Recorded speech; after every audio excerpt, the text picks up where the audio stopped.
হেফাজত, জামাত, বিএনপি সবাই মিলে আমাদের মন্দির রক্ষা করছে, কিন্তু সেদিন তার করবে না, বলে যে এরা নেমোখারাম, এরা মানে মিথ্যাবাদী, এরা মিথ্যা গুজব ছড়ায়, এরা এই যে নানাভাবেই করবে। ফলাফল হচ্ছে যে আমাদের সত্যিকার অর্থেই এই দেশে আমাদের বসবাসটাকে অনিশ্চিত করে তোলা হবে যদি আমরা অতিরঞ্জিত বা অতিরিক্ত। আসসালামু আলাইকুম ওয়া রাহমাতুল্লাহ। আলহামদুলিল্লাহ আলহামদুলিল্লাহি রাব্বিল আলামিন ওয়াল আকিবাতু লিল মুত্তাকিন ওয়াসসালাতু ওয়াসসালামু আলা রাসূলিহিল কারীম ওয়া আলা আলিহি ওয়া আসহাবিহি আজমাইন। ওয়া বা'দ, আউযু বিল্লাহি মিনাশ শাইতানির রাজীম। বিসমিল্লাহির রহমানির রহিম। ইন্নাদ-দীনা ইনদাল্লাহিল ইসলাম। আমাদের আজকের আলোচনার বিষয়বস্তু হচ্ছে ভারতের মিডিয়ায় হুঙ্কার, 2025 সালের মধ্যে বাংলাদেশের চতুর্থ স্বাধীনতা পাবে, গ্যারান্টি। তাহলে কি দ্বিতীয় কারবালা সন্নিকটে? আপনারা যারা ভারতের মিডিয়াগুলো ফলো করেন তারা দেখবেন বাংলাদেশ ইস্যুতে কিভাবে তারা মিথ্যাচার করছে, গুজব রটাচ্ছে। তারা এমনভাবে গুজব রটাচ্ছে যে বাংলাদেশে হিন্দুরা নির্যাতিত, তাদের বাড়িঘরে আগুন লাগিয়ে দিয়েছে বাংলাদেশের সেনাবাহিনী, পুলিশ। হ্যাঁ, তারা হিন্দুদের উপর, ইসকনের উপর আক্রমণ করেছে। আপনারা জানেন চট্টগ্রামের মধ্যে যে ঘটনা ঘটেছে, ইসকনে যে বাড়াবাড়ি করেছে, মুসলমানদের দোকানপাটে তারা ভাঙচুর করেছে, লুটপাট করেছে। সেটার মোকাবেলার জন্য যখন আমাদের প্রশাসন সেখানে গেল, তাদের উপরে কি আক্রমণ করলো, পুলিশের উপরে অ্যাসিড নিক্ষেপ করলো, সেনাবাহিনীর উপর জয় শ্রীরাম বলে আক্রমণ করলো। যখন প্রশাসন সেটা প্রতিক্রিয়া দেখালো, আর সেটা ভারতের মিডিয়াতে বলতেছে যে হিন্দুদের কি করা হচ্ছে, বাড়িঘরে আগুন লাগানো হচ্ছে, হিন্দুদের লুটপাট করা হচ্ছে, দোকান লুটপাট করা হচ্ছে। প্রশাসন বলে হিন্দুদেরকে, ইসকনদেরকে মারতেছে। এটা প্রকাশ্য গুজব। এবং তাদের সে আলোচনাতে বলল 1947 সালে প্রথম স্বাধীনতা পেয়েছে, দ্বিতীয়ত স্বাধীনতা পেয়েছে আপনার 71-এ ভারতের হাত ধরে, তৃতীয়ত স্বাধীনতা পেয়েছে 24-এ, চতুর্থ স্বাধীনতা তারা আবার 25 সালে করবে। তো 25 সালে তারা স্বাধীনতা করতে চায়, স্বাধীন করতে চায় বাংলাদেশকে ভারতের হিন্দুরা। এর মানে কি বাংলাদেশকে তারা দখলে নিতে চায়? সেটাই তাদের বক্তব্যে স্পষ্ট উঠে এসেছে। আর আমরা সেটাই বলতেছিলাম যে গাজওয়াতুল হিন্দে মুসলমানদের উপর তারা নির্যাতন করবে।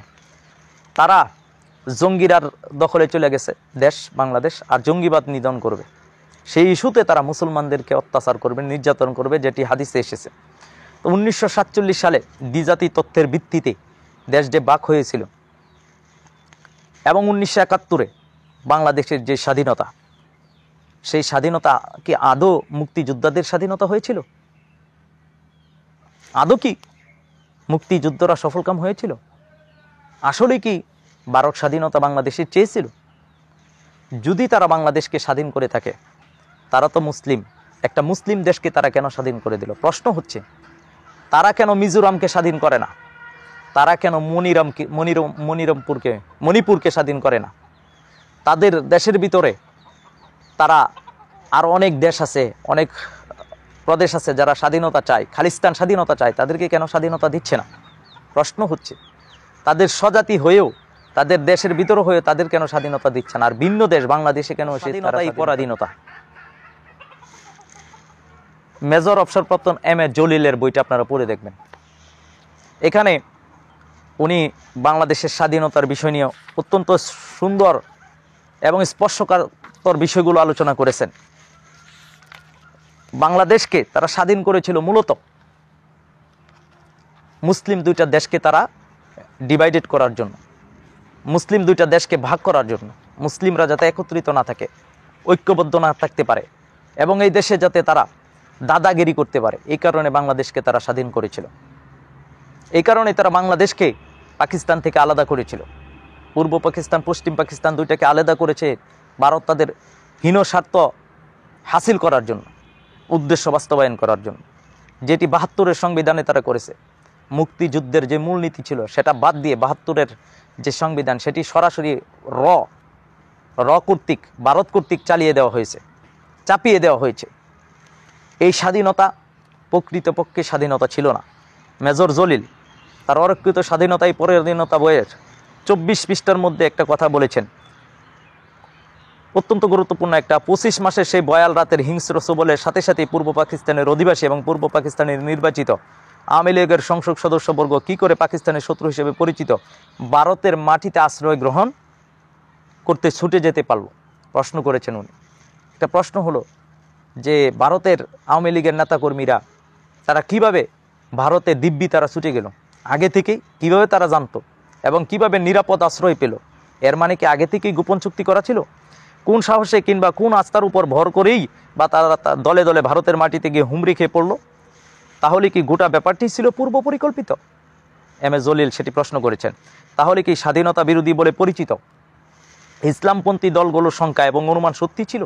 অর্থাৎ ইসলামিক দলগুলো চেয়েছিল যে দুইটা দেশ একসাথে থাকুক, আমরা পাকিস্তানের হাত থেকে গিয়ে আবার ভারতের নিয়ন্ত্রণে যেতে চাই না, কারণ মুসলিমদের নিয়ন্ত্রণে আমরা আছি, আমরা ভারতের নিয়ন্ত্রণে গিয়ে হিন্দুদের দ্বারা আবার নির্যাতিত হইতে চাই না। এটাই ছিল কিছু ইসলামী সংগঠনগুলোর উদ্দেশ্য। তাদের সংখ্যা এবং অনুমান যদি সত্য হয়ে থাকে তাহলে দেশপ্রেমিক আসলে কারা?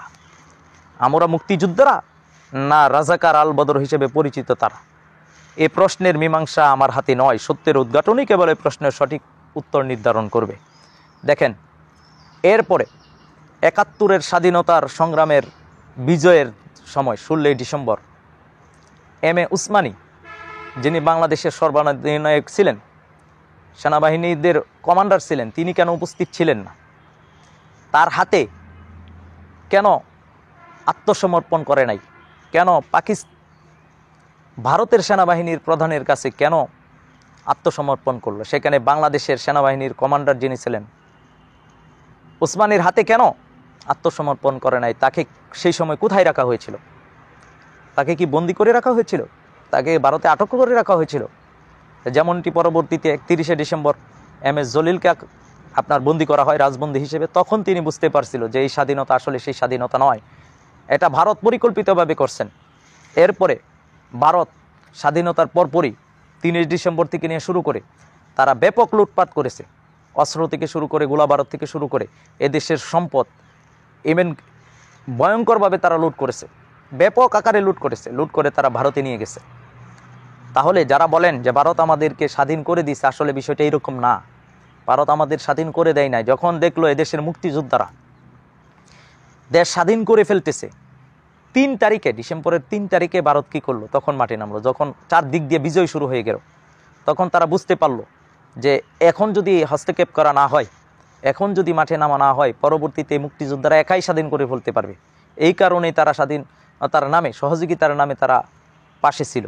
পরবর্তীতে তারা যেই লুটপাট করেছে, তারা এই দেশের সম্পদ যেভাবে লুণ্ঠন করে নিয়ে গেছে, আজকে জাতিকে সঠিক ইতিহাস জানতে হবে, আজকের যুব সমাজদেরকে সঠিক ইতিহাস জানতে হবে এবং ইসলাম এবং মুসলিমদেরকে যে পরিকল্পিতভাবে ভারত জঙ্গি হিসেবে চিহ্নিত করেছে, ইসলামী দলগুলোকে, ইসলামের উত্থান যাতে কখনোই না হয়, খেলাফত তো বড় কথা, ইসলামিক দলগুলো যাতে এখানে দাঁড়াইতে না পারে, পরিকল্পিতভাবে এত বছর আওয়ামী লীগের মাধ্যমে আপনার তারা ভারত তাদের এজেন্ডা বাস্তবায়ন করেছে, এখানে এজেন্ডা বাস্তবায়ন করে এখনও তারা আছে, এখনও তারা তাদের উদ্দেশ্য বাস্তবায়ন করার জন্য শেষ মরণ কামড় দিতে চাচ্ছে এবং এখানে তারা কিছু ক্ষমতালোভী, ক্ষমতালিপ্সু লোকদেরকে তারা ব্যবহার করতে চাচ্ছে।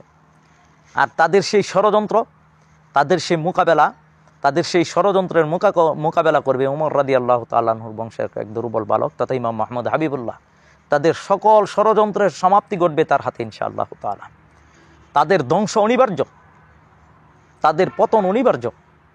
তারা সীমা লঙ্ঘন করেই তারা তাদের ধ্বংস ডেকে আনবে। আমরা বারবার বলছি, সাবধান, মুশরিকরা সীমা লঙ্ঘন করে তাদের পৃথিবীতে কিয়ামত আনায়ন করবে।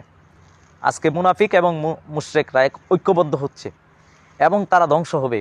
মুসলমানরা, আমাদের মুসলমান মা বোনেরা মায়ের খেতে পারে, তারা অত্যাচারিত হতে পারে, কিন্তু এই মুসলিম জাতিকে কোনো দিনই আপনার গোলামের জাতি বানানো যাবে না। তাদের বিজয় নিশ্চিত। আর বিশেষ করে গজওয়াতুল হিন্দের যুদ্ধের বিজয় মুসলমানদের। 25 সালে তারা 4র্থবার বাংলাদেশকে স্বাধীন করতে চাচ্ছে, এটা প্রকাশ্যভাবে তারা হুমকি দিচ্ছে। এজন্য এদেশের যুবক যারা আছেন, আমি তাদেরকে বলবো, আল্লাহর কালেমাকে বুলন্দ করার জন্য ঐক্যবদ্ধ হতে হবে। কারণ যে ব্যক্তি আল্লাহর কালেমাকে বুলন্দ করতে চায়, আল্লাহর কালেমার জন্য, দিনকে প্রতিষ্ঠা করার জন্য যারা লড়াই করবে, তারাই কেবল মুজাহিদ হবে, তারাই কেবল শহীদ হবে মারা গেলে। আর তারাই আল্লাহ সুবহানাহু ওয়া তাআলার কাছে সম্মান এবং ইজ্জত পাবে। জাতীয়তাবাদ ইসলামের মধ্যে জাতীয়তাবাদের কোনো অস্তিত্ব নাই। আল্লাহর দিনকে বুলন্দ করার জন্য, কালেমাকে বুলন্দ করার জন্য ঐক্যবদ্ধ হতে হবে ইনশাআল্লাহ। এর ভিতরেই থাকবে স্বাধীনতা, সার্বভৌমত্ব, কিন্তু আমাদের মূল টার্গেট থাকবে আল্লাহ সুবহানাহু ওয়া তাআলাকে সন্তুষ্ট করার জন্য। দেশের সার্বভৌমত্ব, স্বাধীনতা থাকবে আমাদের, কারণ আমরা যখন ইসলামের জন্য লড়াই করব, ইসলাম মুসলমানদের চাইতে দেশপ্রেমিক আর কেউ নাই। প্রকৃত দেশপ্রেমিক যদি থাকে তাহলে মুসলমানরাই। কারণ বলা হয় দেশপ্রেম ইমানের অঙ্গ, কিন্তু জাতীয়তাবাদ না। জাতীয়তাবাদ এটা কুফরি। দেশকে ভালোবাসা, কিন্তু জাতির ভিত্তিতে ভাগ করা ইসলাম নিষেধ করছেন। দেশের ভিত্তিতে ভাগ করা ইসলামে নিষিদ্ধ আছে। মুসলিম সারা পৃথিবীর নিয়েই হচ্ছে মুসলমানদের ভূখণ্ড। এখানে খণ্ড খণ্ড করে ভাগ করার কোনো সুযোগ ইসলামে দেয়নি। ভারতের মুসলমানরা যেমন মুসলমান, বাংলাদেশের মুসলমান ওটাও মুসলমান, আফ্রিকার মুসলমানরাও মুসলমান। এখানে বর্ডার, সাইক্স-পিকো যে বর্ডার দিয়েছেন, এটা একটা অভিশাপ মানব জাতির জন্য। আল্লাহর সম্পদ আজকে লুণ্ঠন করছে তারা। সুতরাং তারা সম্পদ লুণ্ঠন করছে। যখন ইসলামী ইমারত আসবে, ইসলামী খেলাফত আসবে, তখন সেই সম্পদকে আবার সুষম হারে বন্টন করা হবে। গরিবের হক গরিবের কাছে পৌঁছে দেওয়া হবে। হ্যাঁ, জাকাত যার যার 8টা খাতে জাকাত পৌঁছে দেওয়া হবে। আজকে কায়েমি স্বার্থবাদীরা, বস্তুবাদীরা তাদের হীন স্বার্থের জন্য আজকে সম্পদকে তারা নিজেদের হাতে জমা করে রাখে। তারা সম্পদ ব্যয় করে না, তারা জাকাত দেয় না, গরিবের হক দেয় না। যখন ইসলামী ইমারা আসবে, ইসলামী খেলাফত ব্যবস্থা আসবে, তখন যার যার হক তাদের কাছে পৌঁছে দেওয়া হবে। আবার তখন শান্তি আসবে পৃথিবীতে। খেলাফতের মধ্যেই রয়েছে মুসলমানদের মুক্তি এবং নাজাত এবং শান্তি, সেটার মধ্যেই প্রকৃত স্বাধীনতা। সুতরাং আমরা গোলামী শৃঙ্খল থেকে বের হয়ে ইসলামী ইমারা, ইসলামী খেলাফত ব্যবস্থার যদি আমরা প্রকাশ করতে পারি, আমরা শুধু জাতিকে বোঝাইতে পারি। কারণ বাক স্বাধীনতা, আমার সংবিধানের মধ্যে লেখা আছে বাক স্বাধীনতা আছে। তা আমি সংবিধান অনুযায়ী আমি কথা বলছি। আমি মানুষকে বলছি যে আসেন ঐক্যের দিকে। কেউ গণতন্ত্রের দিকে ডাকে, কেউ জাতীয়তাবাদের দিকে ডাকে, কেউ সমাজতন্ত্রের দিকে ডাকে, কেউ ধর্মনিরপেক্ষতার দিকে ডাকে। আর আমরা খেলাফতের ব্যবস্থার দিকে মানুষকে আহ্বান করছি। খেলাফত ব্যবস্থার মধ্যেই যে মুসলমানদের নাজাত এবং মুক্তি রয়েছে আল্লাহ প্রদত্ত জীবন ব্যবস্থার মধ্যে, সেটা আমাদেরকে উপলব্ধি করতে হবে। তাহলেই কেবল আমরা মুক্তি এবং নাজাত পাবো ইনশাআল্লাহ। আমাদেরকে আল্লাহ সুবহানাহু ওয়া তাআলা যেই মতে মুক্তি দিয়েছেন, মুক্তি রেখেছেন, সেই পথ এবং মতে আমাদেরকে যেতে হবে। 24-এ আবার স্বাধীনতা করবে, তোমাদের সেই আশায় বালি, তোমাদের সেই আশা নিরাশায় পরিণত হবে ইনশাআল্লাহ।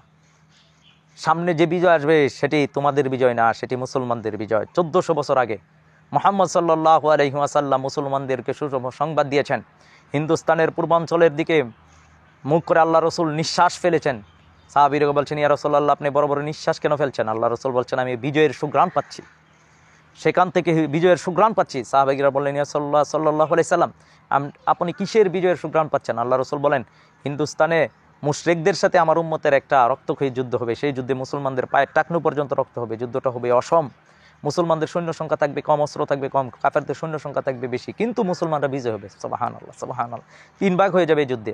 1 ভাগ ভয়ে পলায়ন করবে, আরেক ভাগ শহীদ হবে, আরেক ভাগ মুসলমানদের বিজয় হবে উমর রাদিয়াল্লাহু তাআলা আনহুর বংশের এক দুর্বল বালক তথা ইমাম মাহমুদের মাধ্যমে ইনশাআল্লাহ। সুতরাং ভারতের যতই তোমরা অপপ্রচার করো, যতই তোমরা কুচ্ছ রটাও, যতই তোমরা গুজব রটাও, যত কিছুই করো না কেন, শেষ হাসিটা তোমরা হাসতে পারবে না ইনশাআল্লাহ। মুসলমানদেরকে আল্লাহ রসুল সাল্লাল্লাহু আলাইহি ওয়াসাল্লাম আগেই জানাই দিয়েছেন। সুতরাং এই যুদ্ধে মুসলমানদেরই বিজয় হবে। ঐক্যবদ্ধ হন মুসলমানরা, প্রস্তুতি গ্রহণ করুন। আর এই দেশের যুব সমাজকে বলবো, বিশেষ করে প্রশাসনকে বলবো, আপনারা এতদিন আমাদেরকে জঙ্গি বলেছেন, আজকে দেখেন প্রকৃত জঙ্গি কারা। কারা দেশের বিরুদ্ধে কাজ করে? আমরা দেশের বিরুদ্ধে কাজ করি না। আমরা দেশের ভালোবাসা মহাব্বত থেকেই দেশের কথা বলছি। আর তারা ইসকন আজকে প্রকাশ্যে দেশবিরোধী ষড়যন্ত্রে লিপ্ত। ভারত প্রকাশ্যভাবে আজকে গুজব রটাচ্ছে কীভাবে দেশকে তারা আক্রমণ করে, কীভাবে এখানে সামরিক অভিযান পরিচালনা করতে পারে, সেই পরিবেশ তারা তৈরি করছে। সুতরাং তাদের বিরুদ্ধে এখনই কঠোর হন। প্রশাসন থেকে, উপদেষ্টা থেকে শুরু করে, ছাত্র জনতা শুরু করে, জনগণ সর্বসাধারণ আপনাদেরকে বলবো এখনই সোচ্চার হন। আপনাদেরকে আমরা বলবো যে এখনই যদি সতর্ক না হন, তাহলে এই মালাউনরা খুব ভয়ঙ্কর পরিস্থিতি সৃষ্টি করবে, ফেতনা সৃষ্টি করবে। সেই ফেতনা মোকাবেলার জন্য আগে থেকে আমাদেরকে প্রিপারেশন নিতে হবে ইনশাআল্লাহ তাআলা। সর্বশেষে আইনশৃঙ্খলা বাহিনীর কাছে আমাদের আবারও অনুরোধ থাকবে, এই ইসকন যারা আছে তাদেরকে নিষিদ্ধ করা হোক, এদেরকে নিষিদ্ধ করা হোক। এরা এই দেশের বিরুদ্ধে চক্রান্ত করছে। আর সেই সমস্ত ভারতীয় মিডিয়া সেই চ্যানেলগুলোকে আমরা বলবো নিষিদ্ধ করার জন্য, যারা দেশের বিরুদ্ধে অপপ্রচার চালাচ্ছে, যারা দেশকে নিয়ে ষড়যন্ত্র করছে, তাদেরকে নিষিদ্ধ করা সময়ের দাবি। পরিশেষে আল্লাহ সুবহানাহু ওয়া তাআলা আমাদেরকে সত্য উপলব্ধি করার, সত্য বুঝার, সত্য মানার, সত্যকে গ্রহণ করার তৌফিক দান করুন। আমিন ইয়া রাব্বাল আলামিন। আসসালামু আলাইকুম ওয়া রাহমাতুল্লাহ।